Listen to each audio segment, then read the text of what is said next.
पति अभी नहा ही रहा था कि तभी फोन पर मैसेज टोन बजी।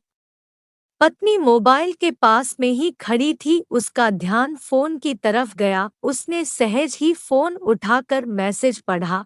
हाय गुड मॉर्निंग डियर, किसी बेबी का मैसेज था। पत्नी सोच में पड़ जाती है कि अब यह बेबी कौन है। तब तक पति भी नहाकर बाहर आ चुका है। पत्नी उसे किसी बेबी का मैसेज आया है बताती है। पति मुस्कुरा देता है, फोन उठाकर उस मैसेज का रिप्लाई करता है, hi baby how are you, और अपने काम में लग जाता है। इस रिप्लाई को भी पढ़ती है। अब हर पल पत्नी के दिमाग में यही विचार कौंधरा रहता है कि यह बेबी कौन है। शाम को पति घर आता है, पत्नी उससे पूछती है, यह बेबी कौन है। पति जवाब में सिर्फ मुस्कुरा देता है और फिर से अपने काम में लग जाता है। 2-3 दिन बीत जाते हैं।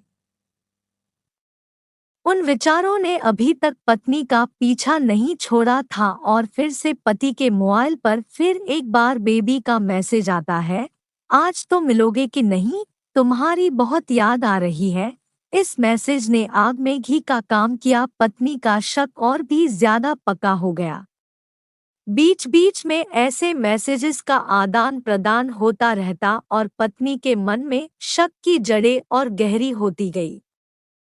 पति पूछने पर भी जवाब में सिर्फ मुस्कुराहट के और कुछ नहीं कहता। यह शक गुस्सा बनकर तब ज्वालामुखी की तरह फट पड़ता है जब एक दिन उसे अपने पति की जेब में सिनेमा की 2 टिकटें मिलती है। पत्नी अपने पति से बहुत झगड़ती है। पति उसे समझाने की कोशिश करता है, लेकिन वह कोई भी बात सुनने को तैयार नहीं है। पति को भी उस पर गुस्सा आ जाता है और यह झगड़ा और भी ज्यादा बढ़ जाता है। गुस्से में पति घर से बाहर निकल जाता है। पत्नी का गुस्सा पति से कई गुना ज्यादा है। तुरंत वो अपना सारा सामान पैक करती है, एक चिट्ठी लिखती है कि मैं मायके जा रही हूँ हमेशा के लिए, और पति का घर छोड़कर चली जाती है।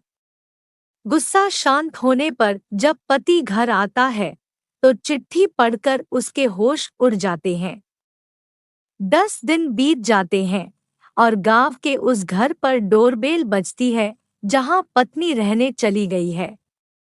पत्नी दरवाजा खोलती है। दरवाजे पर 10 साल की एक छोटी बच्ची हाथों में चिट्ठी लिए खड़ी है। वह पत्नी को वह चिट्ठी देती है। बच्ची से वह चिट्ठी लेकर पत्नी चिट्ठी खोलकर पढ़ती है, डियर वाइफ, जिस बेबी की वजह से हम दोनों में इतने झगड़े हुए और तुम हमारा घर छोड़कर यहाँ चली आई, यह बच्ची जो अभी तुम्हारे सामने खड़ी है वह वही बेबी है। अनाथ आश्रम की एक प्यारी बच्ची इसी के साथ में बातें करता था, सिनेमा जाता था।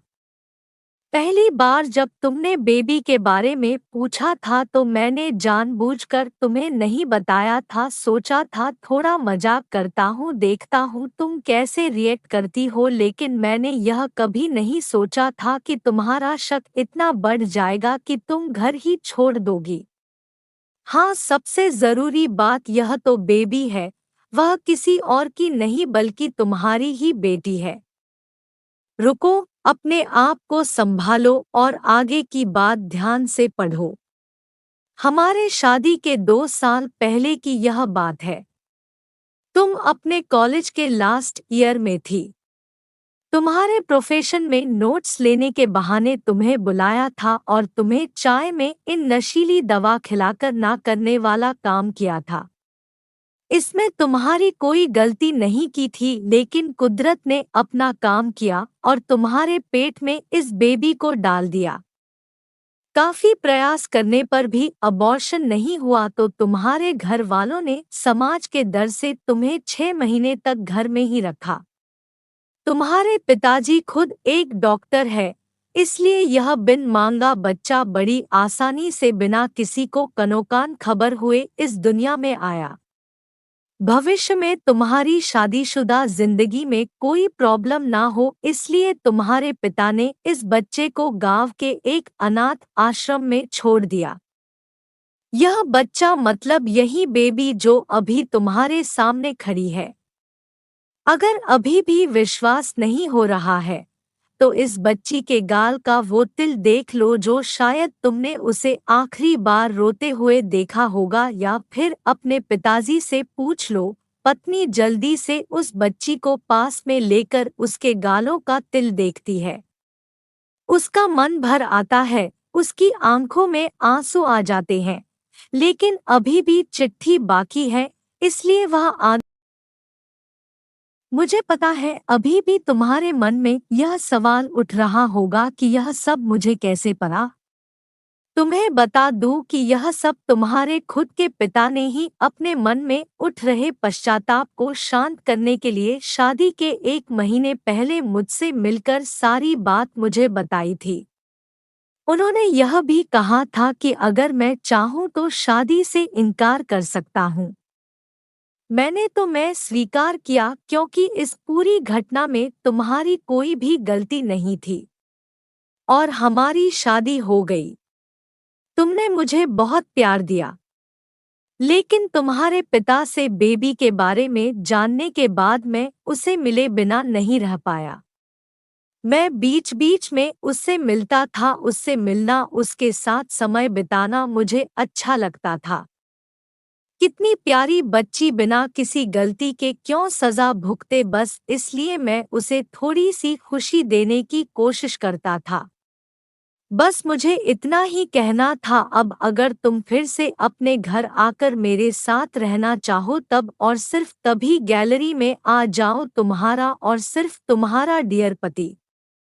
बिना एक क्षण की भी देरी के पत्नी दौड़कर गैलरी में पहुंची और रास्ते पर उसका पति एल खड़ा था, उसके चेहरे पर मुस्कान की, पत्नी की आंखों में आंसू के पूर्ण। कारण कुछ भी हो, अपने दोनों के बीच में कभी भी सबको थोड़ी सी भी जगह मत दो, क्योंकि दुनिया में हर बीमारी का इलाज है, लेकिन शक नाम की बीमारी का कोई इलाज नहीं है। मन शांत रखो, जो भी मन में आए एक दूसरे को। अगर आपको ये कहानी अच्छी लगी हो तो वीडियो को लाइक, कमेंट और चैनल को सब्सक्राइब करें। वीडियो देखने के लिए धन्यवाद।